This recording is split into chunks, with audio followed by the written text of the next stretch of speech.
Hi there, welcome back to Gilhenny's Films Recap, with me Gil as your narrator.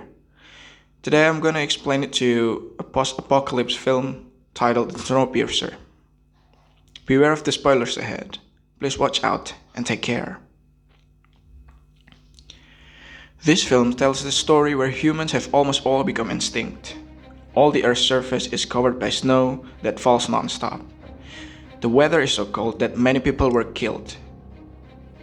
There are only some humans who survived, namely humans who boarded the Ark, which this time is not in the form of boat, but the Ark is in the shape of train.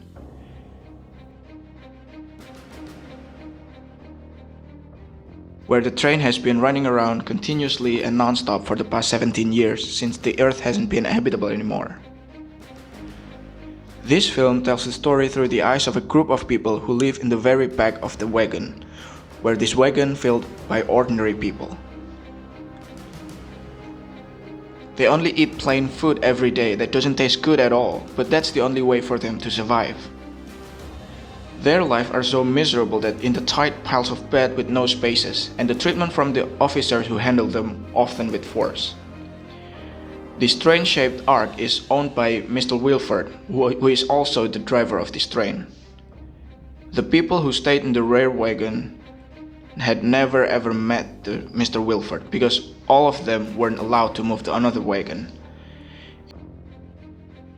Even in the very back of this wagon, there's a person called Curtis, who is the leader of the group. And there's also William, who is an elder and already considered a father himself by Curtis. They are all planning a revolution where they will rebel and move to the front wagon.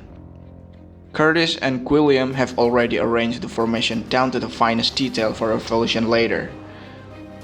First, they all have to pass around 3 wagons.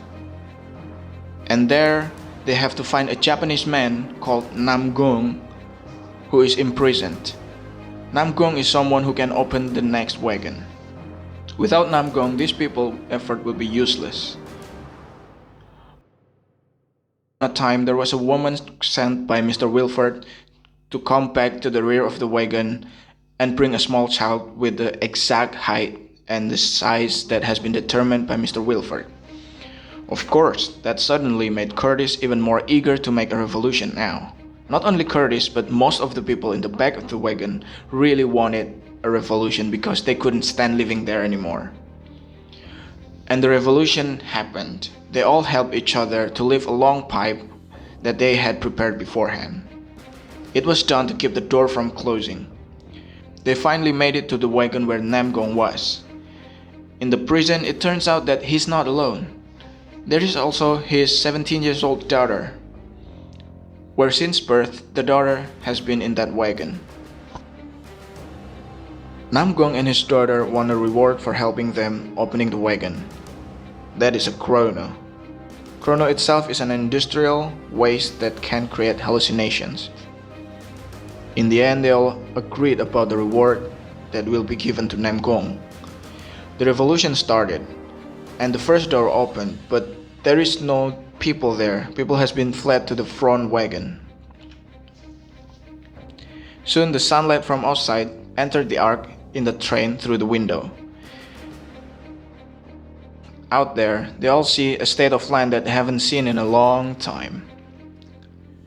They saw that it was still frozen outside. The snow was still covering everything that was left. There are only few signs where humans once lived. The next wagon will be opened. Don't forget to give chrono to the Namgung and his daughter.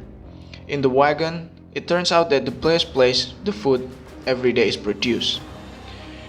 It turns out that the food comes from the garbage and the rotten fish. That obviously made Curtis even more furious about what happened. Now, let's see to the next wagon. Namgung trying to open the door, but still it won't open. When it was opened, it turns out that there were already many people complete with their respective weapons. Behind him, there is a woman who ordered that. The woman's name is Mason. And the fight has started. When all was over, Mason was taken hostages. by Curtis and promised to help Curtis and others to get front of the wagon with where Mr. Wilford was. Then the journey started. Not everyone joined to advance to the wagon, only a few people. We will now be shown how the wagon is full of greenhouses. The situation there was so much different from the wagon that Curtis and the people were in. They were all amazed that this was the first time they see plants again since the apocalypse.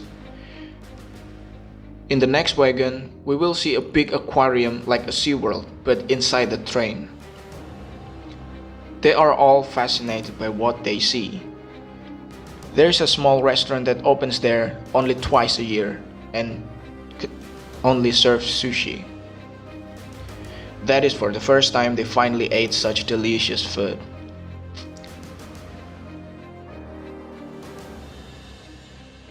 In the next wagon, we will see how meat is produced. They return to reflect on what they see. Now we will move to the next wagon. Here, there is a school where children are educated. They all worship Wilford like God. A few years earlier, there were some people running away from the train and they ended up freezing. Curtis and the others were shown that the outside was really dangerous for a human to set foot on it.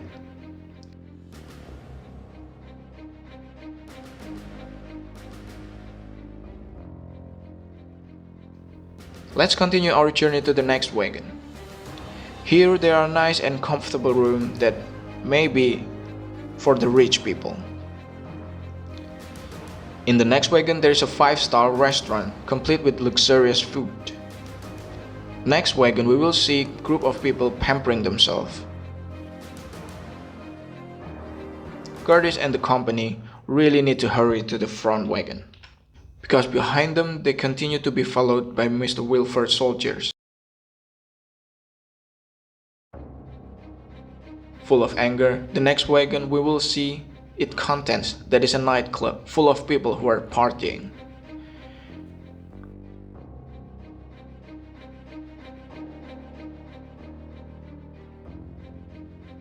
After a tiring revolution and the journey from one wagon to another, Curtis and Namgong and his daughter arrived to the wagon where train engine was.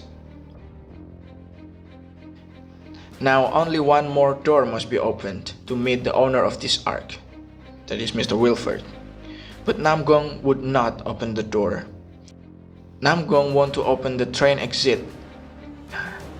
Namgong was sure that snow outside has been melted even more because he saw earlier that the wreckage of a plane was getting more visible on the bridge. Because a few years earlier the plane was barely visible because it was covered in snow. When Namgong was about to blow up the exit, a woman came from Wilford's room and shot Namgong. Then the woman let Curtis come inside and meet Mr. Wilford. And this is the leader of the wagon, this train, of this ark. How this train is controlled by someone with big ambition named Mr. Wilford. And there, Curtis talked with Wilford. Finally, Wilford explained everything. The revolution was carried out by Curtis and his people. It was Mr. Wilford's plan with his friend who was in the back of the wagon, that is, William. During this time, William and Wilford worked already together, maintain the stability of the train. Curtis is also expected to be Wilford's successor to continue to make this train run. But unfortunately, Curtis doesn't want that to happen. Under the floor, Curtis finally found a French child who has been forcibly taken a while ago. Curtis saved the boy and then Namgong blows up the train ark. But unfortunately, the front wagon door is broken and it can't be closed. In the end, they all die. Yes, they all dead, and all that left was the daughter of Namgong and the child who saved by Curtis. And there they saw a bear who saw them. And on that point, the movie was over.